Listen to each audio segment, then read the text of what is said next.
For today's 2-minute tip, I thought I would talk about the storyboard. Now, the storyboard is a wonderful way of celebrating how far you've come and making positive plans for the future.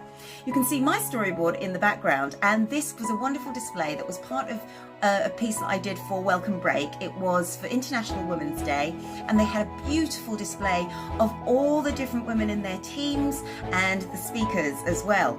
And it consists of 7 questions, and I've got them written out here, and it's up to you how you display it. You can just write them as a list. You can even use images to illustrate, but it's totally up to you. And as I say, it is a way of recognizing how far you've come, celebrating all the ups and downs and what you've learned, and looking at where you're going to go.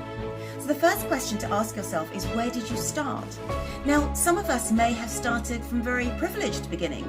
Others of us may have had to work a little bit harder. We may have had a lot of hardship.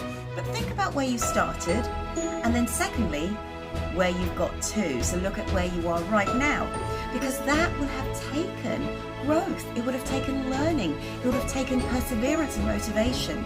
So already you know that you are capable of those things. The next thing is to look at how you got there. And that includes thinking about who motivates and who inspires you, or what motivated and inspired you. What significant moments perhaps were there in your life? Because when you're feeling stuck in future, you can actually think back to those moments and be able to use some of that learning to get you through. Think about the highs and lows that came your way. That breaks down some of those moments even further. What parts are you really wanting to celebrate, and which parts were difficult, but again, you managed to get through them? There's a whole lot of learning as well that we can do.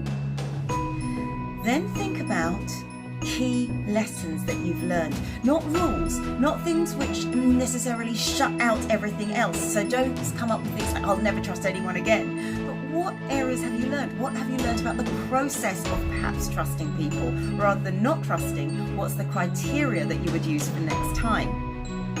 And finally, what next? And that's where you can think about your future goals. Think about your ideal self and what would you be doing if you were living that. So have a go at the storyboard and let me know how you get on with it.